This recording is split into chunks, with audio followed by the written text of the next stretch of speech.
Hey everyone, welcome to Retaliatory Strike. Today we have a game between myself, Ryan, playing Circle, and Bob playing Khador. Hi guys, I'm Bob. So we got our 35-point list in Armored Core, and we've got a Destroyer for the shooting, we have a Devastator for the bulldozing and being hard to kill, we have the Adjunct mostly for the guidance and the free upkeep, the Drakhun for launching out there and punching people. We got a Kovnik for desperate pacing my Manowar. We've got Saxon Orrik for giving Pathfinder to my Manowar. Battle Mechaniks mostly to repair my jacks, because let's be real, they're almost never going to get to repair my troops. And we have a maximum unit of Demolition Core, who is the backbone of this list. I want to feed on them, I want to launch them, I want to hit people with their hammers, I want to boost off Vlad so they get that critical shatter. That's what we're looking to do in this list. Hey everyone, I'm Ryan. Today I am running Grayl, the Farstrider, and the Wild Hunt. So I brought Grayle with a Warpwolf Stalker, a Wild Argus, a Woldwyrd, and a Druid Wilder. I also have Lord of the Feast, a Boil Master and Spirit Cauldron, Death Wolves, and a minimum unit of Warpborn Skinwalkers with the Alpha. The idea behind this list is the Warpwolf Stalker can go in and do some pretty good damage and then be able to sprint away to safety, hopefully. The Skinwalkers, I really want them to fight with the Demolition Core, because it's kind of like heavy infantry versus heavy infantry, which is kind of cool. The Death Wolves are great for jamming stuff up once they get some corpses on them, and Lord of the Feast is just a great model, really. I have the Wild Argus in there for Doppler Bark, so then anything that's really high defense, I can still kill it. And then the Woldwyrd is just, I put it in there for some extra shooting in the list, mostly because I saw that I was very light on shooting, and I really enjoy the Woldwyrd as a model. So that's my list. Deployment.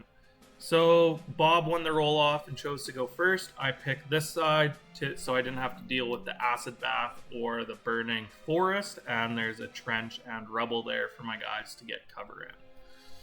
Right, so I put the Demo Core in the middle since they're the backbone of the list, flank with the jacks. I have Vlad across from the acid bath because he wants to go splash around and get the acid on himself and wants to do acid. And we put the Drakhun up where he can get on that flag later, hopefully. For me, I put Grayle across from that trench because I figured he's probably going to want to walk up into there at some point. I put the Warpwolves right across from the Demo Core because they're the ones that I want to have fight, with the pot just above. And then I put the Wild Argus at the very top, and then the Woldwyrd right beside Grayle, and the Stalker just below that. And then the Druid Wilder up next to the Argus, because I think I'm going to use the herding ability on them this game. And then I advance deploy Saxon Orrik up, so we can go hang out behind the burning forest for a minute, maybe. And I advance deploy the Lord of the Feast and the Death Wolves, where Grayle can put out his two upkeeps onto them without moving. And that's me. Khador, turn 1. Alright, so I got my power-ups out, I'm all lined up. Now normally I'd look at putting Hand of Fate on the Demo Core and a Sail on the Clamjack, but because a Woldwyrd exists on the table, I'm a little afraid of doing that, because Woldwyrds, Ryan plays them all the time, and they always shoot everything I've got. So I do have Vlad Arcane Might on himself, because if you're running Vlad 2, you want to let your troops boost, it's like the whole reason to play him. I charge Vlad into the Acid Bath, because he's got a thing where he gets +2 armor and strength if he gets damaged, and it doesn't have to be from an enemy attack. So I kind of want to get that +2 armor up before Ryan starts hurting Vlad, because that'd be great. Then I just run up my jacks, I advance move my troops, because I kind of forgot I could do that. I check to see the bird range of the Lord of the Feast, and it's just in front of my zone, basically. So I want to run my guys up to be just out of birding range, because I don't want to get birded. I run them up there, great. I can run my Kovnik up, great. Then I just run my other dudes up in behind, no big deal. And the Drakhun goes to get in position to maybe get on that flag later. And that is my turn. Circle, turn 1.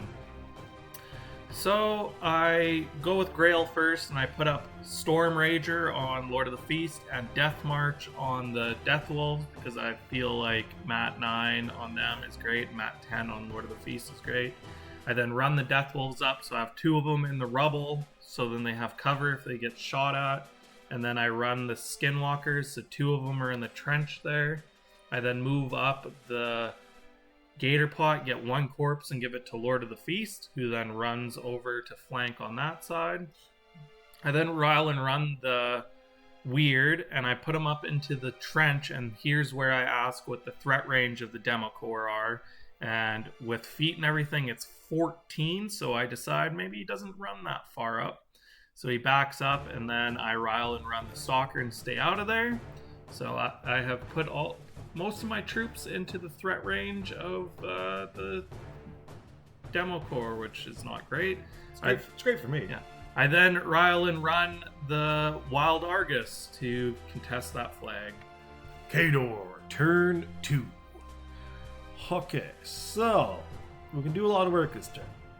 So I'm going to give 1 focus to the Destroyer, so with guidance giving me Isle of Sight, I can then try to shoot at Lord of the Feast. And I don't give anything else to anyone else. I have a free upkeep of Arcane Might, which I need a ton of actually this turn, because anyone I feed on is going to be Mat 10. But anyway, I look at what I could do. I'm like, yeah, I can walk 3 inches, slog him through the acid and stay in it, and hopefully I can get a point of damage on myself at some point so I get better armor.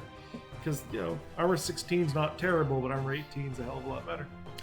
I'm looking what I can do. Vlad throws down a Wind Blast, which disperses the burning forest train. So that's just gone now. Because it counts as a cloud when it's on fire, apparently. So we just, boom, terrain's gone. That's pretty badass. Saxon Orrik shot the dog, hit it, and didn't... Or did he do that part yet? No, he didn't do that part yet. You're still on your feet. Oh, yeah. Oh, that was me rolling to see how many guys I get. Yeah, because I got 5 defeat dudes I can apply it to. So I put them on all the guys who need it to reach people and the Drakhun. Here's the Destroyer shooting and hitting. He needs to roll like 8 to hit and a 13 to kill.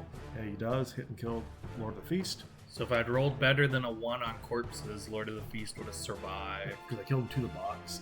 The Kovnik Desperate Paces the unit. So now they can... the ones who have the feet on them can charge 12 inches of distance. Which is nuts. Yeah. Here's us checking to see if the alpha is in. And he is. So we're going to launch this guy up to swing on the alpha, because we can kill a special guy right away. Why not? Now launch all the dudes up. Cool. And there's them. So the first guy at the very top of the screen, who isn't defeated upon, needs to roll 7 to hit the Death Wolf. So I boost off Vlad, get the hit, kill him. And the next guy is I don't boost any of these other rolls off Vlad. They all just roll it because they're at 10, power 19. So they hit and kill almost every one of the Warpwolf. One of the Skinwalker guys survives. You critically hit the alpha, so then you add an additional die on the damage. I think I forgot to roll, but didn't need matter. Killed him. Here's Saxon Orrik shooting at the... Yeah, here's Saxon Orrik shooting the dog and not doing any damage, then repoing forward. There's the Drakhun charging. Critically hits the impact attack, which knocks down the dog, the Argus, and does a bit of damage with impact, and then hits with his Weapon Master, power 17 because of the feat. It just straight up kills the Argus, which is pretty nuts. And then repos onto the flag. So Drakhun's doing some work. I run up the Clamjack. I run up my Mechaniks. And that's my turn. Circle, turn 2. Alright, so that sucked dick. So I pull in all my fury, I do my vengeance move, so I move up the Death Wolf. He hits a guy, and I rolled a 10, and it's dice off 5, so I've done 5 damage to one of the defeated Demo Corps. After that, I move up with my pot and I roll up 3 corpses this time, so that my remaining Death Wolf is on 3 corpses, so that's going good. And here I'm checking to see with my feet movement if the Stalker is in threat range, and he is. So I'm gonna go with Grayle. I'm feeding, and then Grayle is charging the Demo Core there, and I'm doing a combo strike.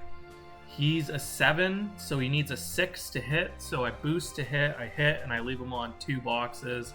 And then I sidestep over and I buy and boost, and then I need 10 on 3 dice to kill him, and I just hard roll it, so it worked out. I was about to move my Stalker, and then I moved Grayle. I didn't really have to. I didn't move my full sidestep, and we found out after that he's not supposed to be able to move off his own attacks with the feet, but he goes up and he cranks another Demo Core, and then I sprint him forward instead of back because I need my control range up there for the Stalker.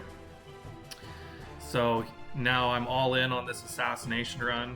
I go with the Death Wolf. He walks up, he hits the one guy, I boost damage, and I finish him off.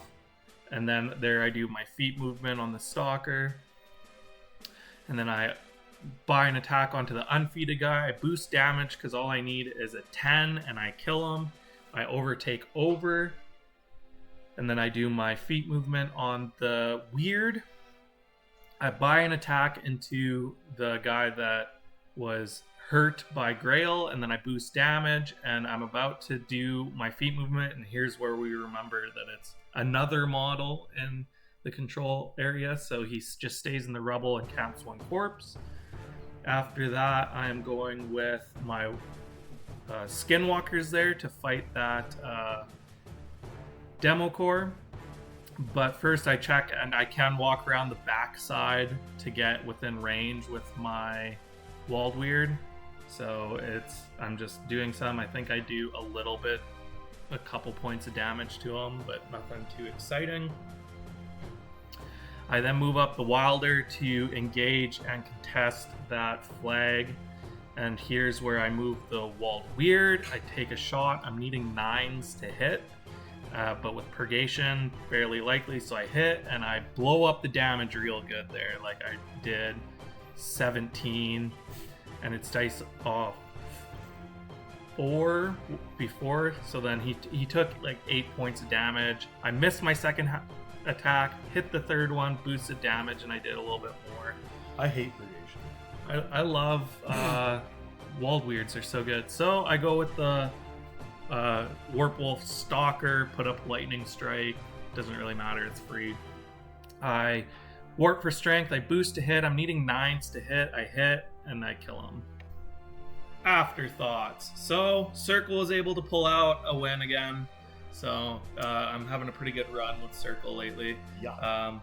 So, you won the roll-off, chose to go first. Do you feel like that was still the correct choice? It's not bad, because the Man-O-War can be like deceptively fast with the advanced move and desperate pacing and running them up and then like feeding on them. They can really get across the table quick, so you can kind of capitalize on that by going first and seizing as much table space as possible. Yeah, because you only ran them 8 on turn 1, and you went even a little bit less than that because you were scared of Ward of the Feast. So like you could have still desperate paced them and then ran them even farther. Yeah. So yeah, and be like in the middle of the board turn 1, which was surprising for me because I was like, oh, Man-O-War, they're slow. I'll just run all my troops up as far as they can go. And then when I started moving my beasts, I was like, I better ask about threat ranges, and I went, oh, I'm about to take an alpha on the chin here. Because 14-inch threat range on those Man-O-War is farther than you'd expect. Yeah, it was very surprising for me, at least. It was kind of cool to showcase that Wind Blast can get rid of terrain if it's on fire. Yeah, which is nuts. Kind of a goofy interaction there. We both had Wind Blast too, Yeah. so like clouds never stood a chance. Yeah, I know when I was setting up the board, because I use that Crimsy for setting up the board, I saw right in the middle of the table a burning forest, and I went, oh, it's probably not going to stick around for very long. Nope. Other than that, is there anything you felt you could have done better in this game? So, we had a real short, sharp game, which we don't usually have, but yeah, this one was real short and sharp. Could have done better, like, you kind of blundered into my threat range, so I got a good alpha off, which is great for me. I then was a little bit dumb about, like, I didn't need Arcane Bite, so I could have not had that on myself and not gotten shot so bad, which would have been terrific for me. I also could have looked at your threat ranges on your Stalker and not put my caster in that, which would have been also really good for me. I think he was like just within 2 when I measured it out, so it's So- like a half inch back, and I wouldn't have been able to get it. So, I mean, that would have drastically changed how that game played out if I had looked at that a little bit, which was a pretty big deal. Besides for that, like, you did kill, like, surprisingly well all those feeded upon demo core. Like, you cleaned them up. So if we had to fight it out, the next couple turns would have got interesting. It would have been down to, like, Vlad and his Jax and the Drakhun fighting against everything you had left, which would have been, we would have been fighting with our scraps. A decent amount.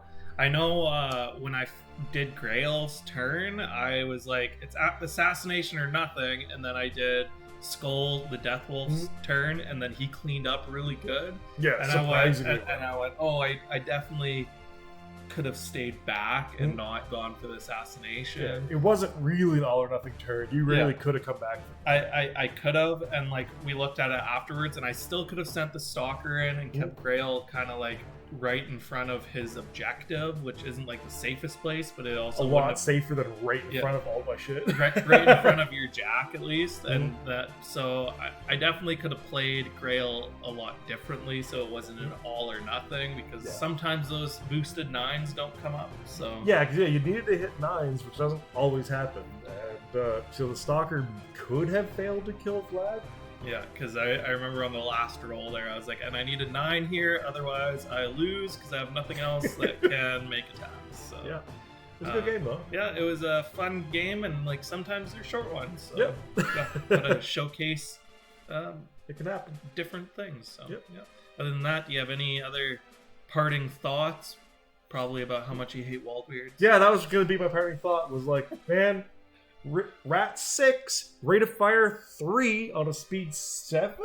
6? Yeah, speed 7. 7, 10 defense 13. 10 inch range. Yeah, so power 12 gun, and then the additional die to hit and damage if I dare put a spell out. Like, you've done it to me so many times, and I keep fucking up and putting spells out, and like, I honestly need to play like I don't even have them if that thing is on the table, because it is so punishing. But it's okay, because people on Facebook say that they're trash, so I don't even feel bad about playing them. Maybe they haven't been touched in their no-no place by a Woldwyrd before. Other than that, thanks for watching Retaliatory Strike.